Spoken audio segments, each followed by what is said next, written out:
Location Automobile. Pour toutes vos locations de voitures et utilitaires en Guadeloupe, faites appel à RL Location Automobile.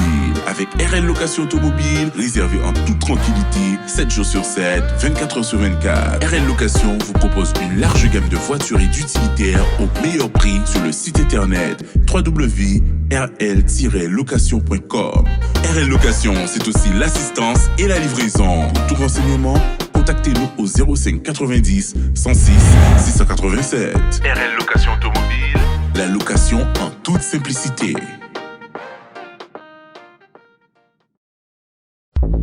Martinique Actualité. Le maire du Vauclin, Fernand Odona, avait porté plainte contre le maire Georges Cléon pour obtention de suffrage ou d'abstention de vote à l'aide de dons ou promesses.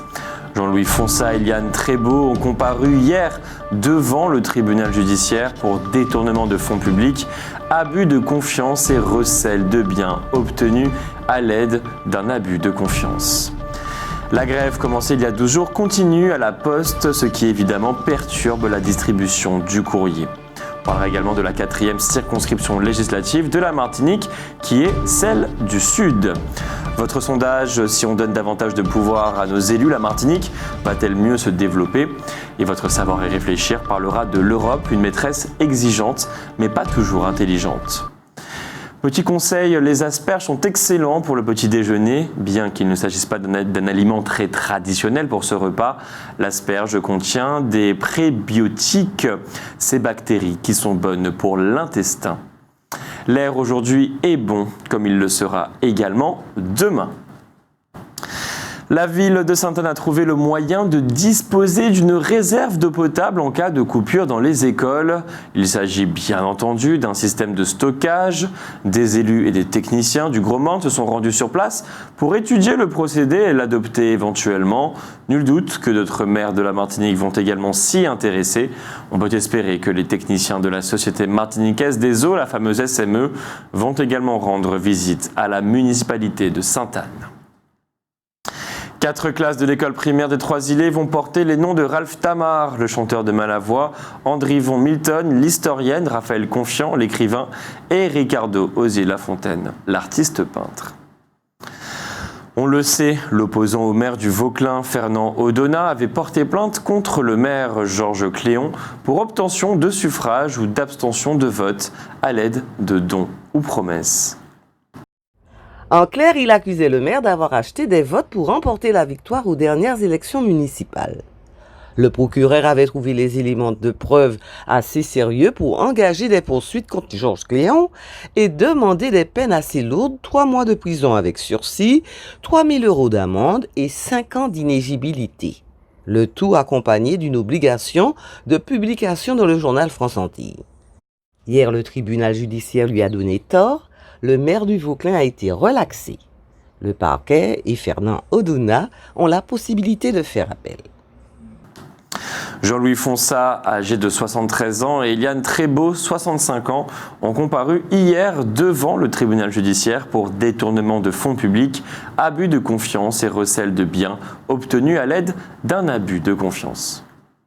Il leur est notamment reproché d'avoir perçu des salaires trop élevés, 9 300 € bruts pour Jean-Louis Fonsa et 7 623 € bruts par mois pour Eliane Trébeau, alors même que l'association connaissait de graves problèmes financiers. Il est également reproché à monsieur Fonsa de s'être servi de la carte bleue de l'association pour des achats privés. Il leur est reproché également d'avoir utilisé un emprunt de 300 000 €, autrement que ce soit à quoi il était destiné au départ. Le procureur a requis 12 mois de prison avec sursis et 100 000 € d'amende à l'encontre de Jean-Louis Fonsa et 6 mois de prison avec sursis, 30 000 € d'amende et l'interdiction d'exercer sa profession contre Eliane Trébeau. L'affaire a été mise en délibéré.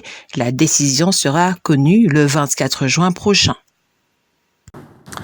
La grève commencée il y a 12 jours continue à la Poste, ce qui évidemment perturbe la distribution du courrier. Le tribunal a ordonné une médiation qui, de toute évidence, tarde à se mettre en place.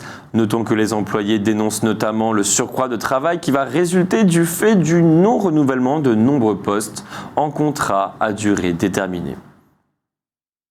Vendredi et samedi dernier, à l'occasion de la fête des mères qui s'est donc déroulée dimanche 29 mai, l'association de commerçants Émergence Lamantinoise ont organisé, en collaboration avec la municipalité lamantinoise, 2 jours d'animation commerciale dans les boutiques du centre-ville. Bonne fête maman, c'est le nom de l'opération menée par les boutiques du centre-ville du Lamentin pendant 2 jours le week-end dernier. 2 jours qui en réalité ont été la suite des actions développées par la ville et les commerçants pour continuer à favoriser la reprise de l'activité suite aux 2 années de crise sanitaire, tout en s'inscrivant dans le cadre de la redynamisation du centre-ville. Au programme, dans les rues, dans les boutiques et sur la place André-Aliquer, la place de l'église, des jeux, de bonnes affaires, des bons de réduction dans les boutiques, des cadeaux, une distribution de roses aux mamans et une animation musicale en live de 10h à 13h avec le groupe Super Ensemble le vendredi et avec Eric B et ses musiciens le samedi. L'artiste plasticien Luc Kabil était également présent pendant les 2 jours de 9h à 13h pour réaliser un portrait de toutes les femmes qui le souhaitaient. Notons que cette opération de développement économique de proximité était réalisée en partenariat avec l'ACASEM.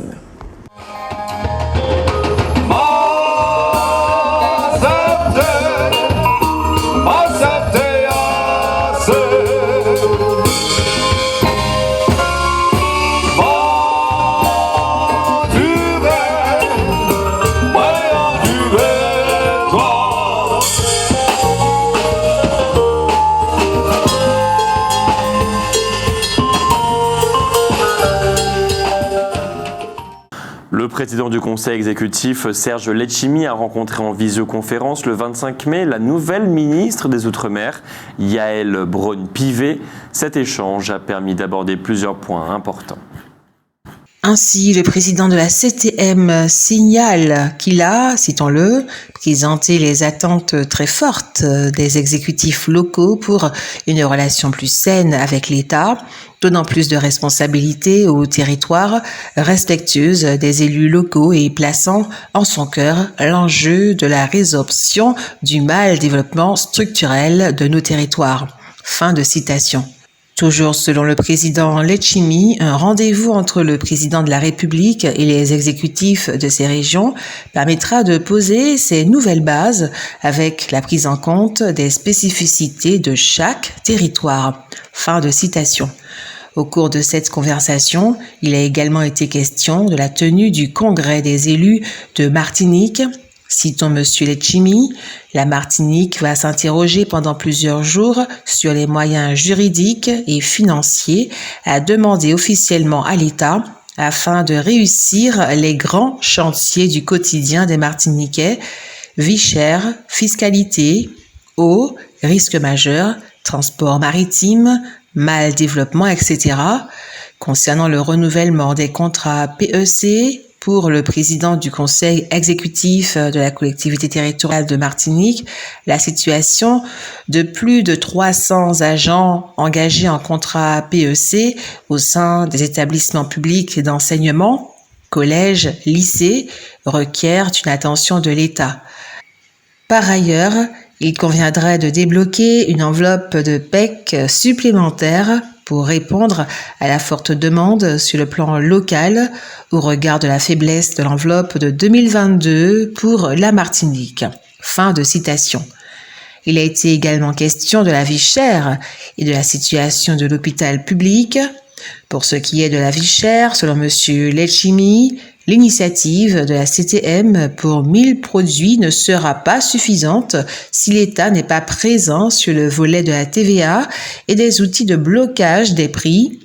Quant à la situation de l'hôpital public, le président a souligné la nécessité de retisser le lien au sein de la communauté des soignants après la crise.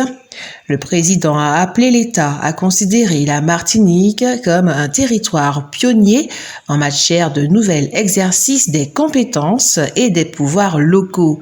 L'État doit s'engager auprès de la CTM pour faire de la Martinique un hub d'excellence entre l'Europe et les Amériques et le lieu d'implantation d'une nouvelle démocratie économique et sociale moderne, plus juste et équitable dans la redistribution des richesses.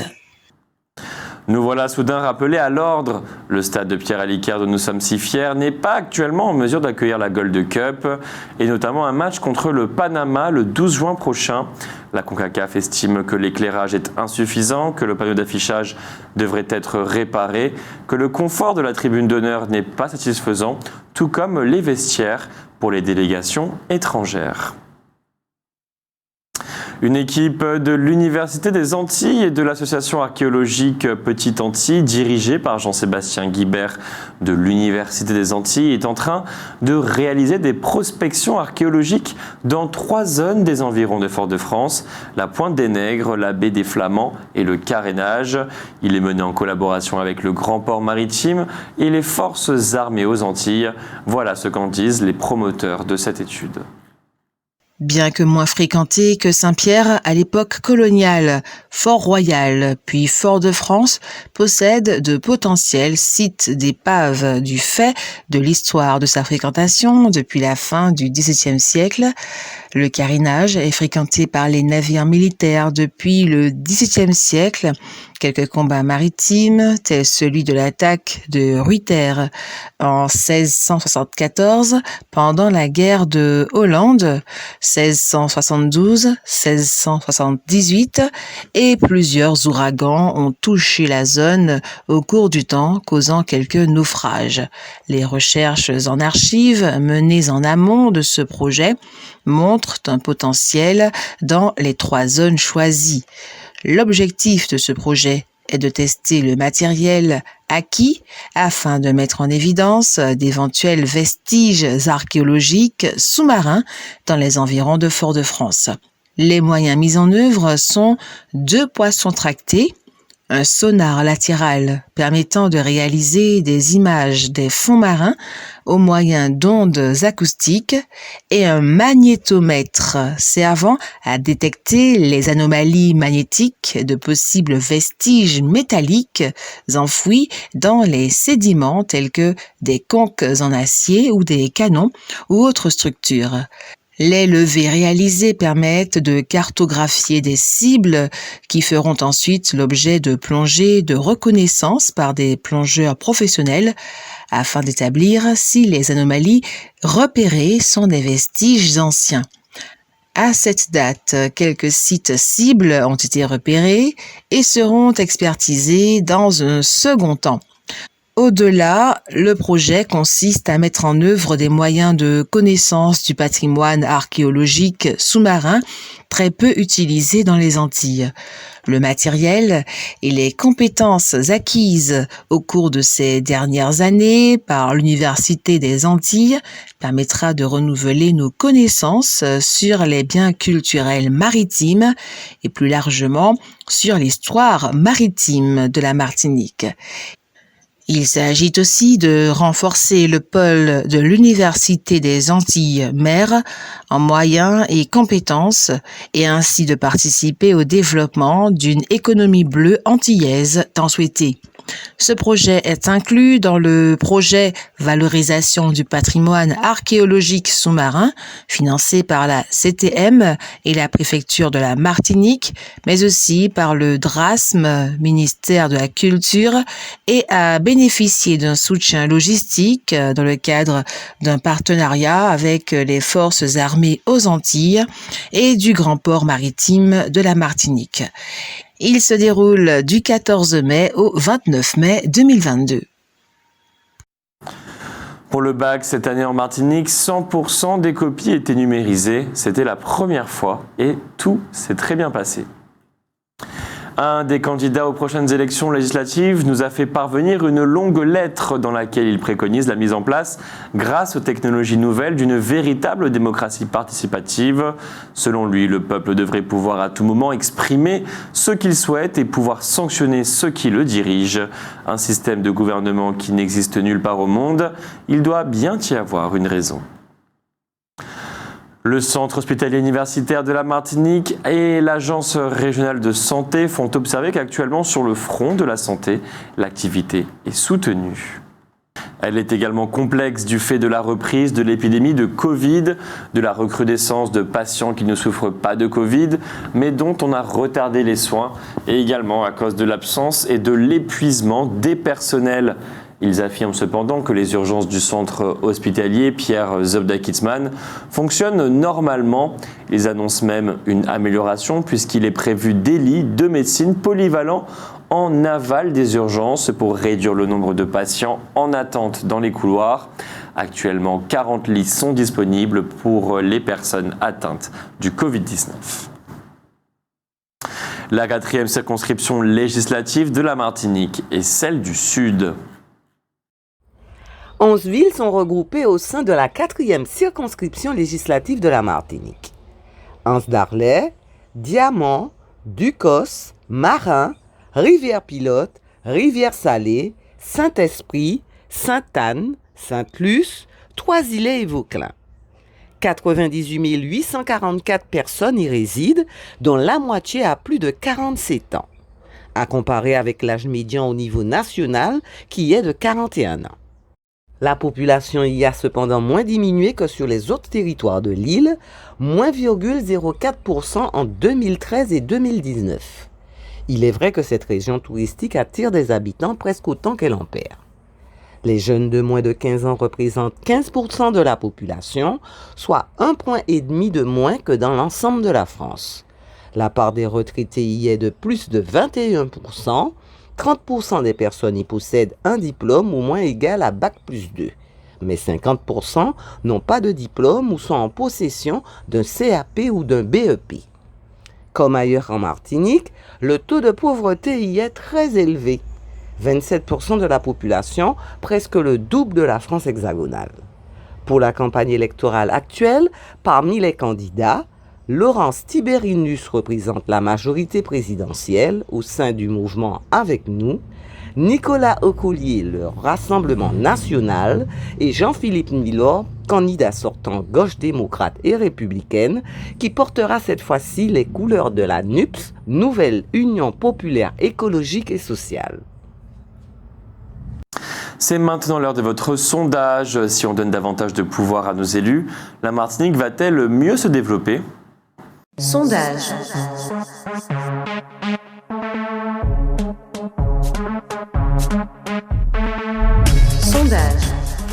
Sondage. Si on donne davantage de pouvoir à nos élus, la Martinique va-t-elle mieux se développer ? La Martinique ne va pas mieux se développer parce que c'est un vice, moi je trouve que les politiques ont. Pourquoi ils ont un vice ? Parce que ils ont déjà tout compris. Ils ont déjà tout compris, mais ils sont aveugles, ils n'entendent rien et ils n'ont pas le pouvoir à part l'argent. Donc pour moi c'est ça ne va pas avancer. Je ne pense pas, parce que ça fait longtemps qu'ils sont au pouvoir, c'est toujours la même chanson, rien ne va. Selon mon avis, oui, je pense que oui, s'ils ont plus de pouvoir, donc la Martinique pourra se développer encore mieux et d'avoir plus de possibilités de pouvoir venir en aide aux difficultés que nous rencontrons au quotidien dans le département, sur le territoire plus précisément. Mais ça dépend de ce qu'ils vont faire avec le pouvoir. Est-ce qu'ils vont se mettre d'accord ou est-ce qu'ils vont arriver à se mettre d'accord? Parce que on a beaucoup. Il y a la théorie et puis il y a la réalité. Il y a la théorie et puis il y a la réalité. Il y a les personnes qui font beaucoup de. Comment dirais-je? Beaucoup de plans, il faut faire ci, il faut faire ça, mais à la réalité, est-ce que les personnes s'entendent? C'est ça l'important de s'entendre. Parce qu'il y a d'autres pays, où on leur a donné le pouvoir, mais je ne vois pas. Est-ce que c'est mieux? Et puis il faut que les élus disent franchement ce qu'ils veulent. Est-ce qu'ils veulent que la Martinique soit comme la Polynésie? Parce que le problème qu'il y a en Martinique, c'est que les gens veulent quelque chose, mais en même temps, ils veulent son contraire. C'est ça. Plus de pouvoir, oui, mais ça, enfin, je ne suis pas politicien, mais plus de pouvoir, ça veut dire que peut-être que ça va modifier le statut de la Martinique aussi. Tu comprends? Parce que si tu veux, on ne peut pas avoir le beurre et l'argent, on ne peut pas avoir tout et son contraire. Tu ne peux pas vous dire, je veux être département, en même temps dire que je veux plus de pouvoir. Tu comprends? C'est comme si la région, je sais pas, et Marseille, tout ça, ils disent je veux plus de pouvoir. Oui, et c'est bien de dire de plus de pouvoir, mais ça veut dire que ton statut change aussi. Parce que quand on dit aux gens de changer de statut, ils ne veulent pas. Hein? Non, c'est bien de dire beaucoup de choses en Martinique. On veut plus de... Qu'est-ce que les gens veulent dire? veut plus de reconnaissance, on veut que notre identité, oui. Mais en même temps, quand on dit aux élus de décider pour qu'on change de statut, ils ne pas aller. Excusez-moi de parler, mais ils ne pas aller. Ils ne veulent pas. On dit quelque chose, mais en même temps, on veut son contraire. On peut pas être dans la France et vouloir, ça ne marche pas comme ça, et vouloir avoir un statut particulier. C'est soit tes départements, ou bien tu dis, bon, je veux être comme la Polynésie, et je veux être territoire. Je veux pas être département. Il faut dire les choses franchement. On peut pas, il n'y a pas de demi-mesure. Et deuxième chose, la politique, c'est bien beau, mais il faut que les gens s'entendent. En Martinique, est-ce que les gens s'entendent? C'est ça la question. Les politiciens, est-ce qu'ils s'entendent? Les Martiniquais, est-ce qu'ils s'entendent?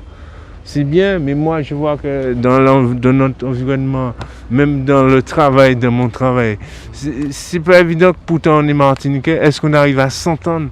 Est-ce qu'on arrive à s'accepter, à se tolérer? C'est ça, tout ça. Les gens disent beaucoup de choses, beaucoup de belles paroles, mais dans la réalité, est-ce qu'ils s'entendent? Est-ce qu'ils se tolèrent?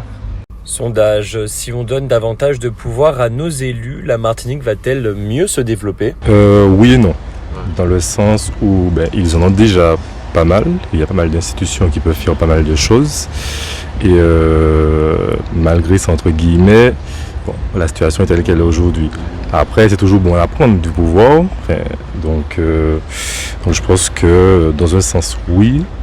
Mais c'est pas ça qui, je pense, va vraiment faire les choses avancer, quoi. Je pense que tout le monde devrait s'y mettre. C'est pas que les élus, hein, et même s'ils ont plus de pouvoir, il y a pas mal de choses qu'on devrait arrêter de faire dans ce pays. Des choses qui empêchent au pays d'avancer. Notre île, c'est même pas un pays, c'est notre île d'avancer. Hein. De chercher à se comprendre, à s'entendre, pour qu'il y ait moins de grèves intempestives. Vous voyez, c'est pas les élus. Ce sont les gens qui réclament quelque chose. Donc, il faut un juste milieu. Et même s'ils ont plus de pouvoir, je me demande. Enfin, c'est mon avis. Sondage. Outremernews.fr, le site de l'actualité Outre-mer, 24 heures sur 24 et 7 jours sur 7. Retrouvez la chaîne Outremer News sur YouTube.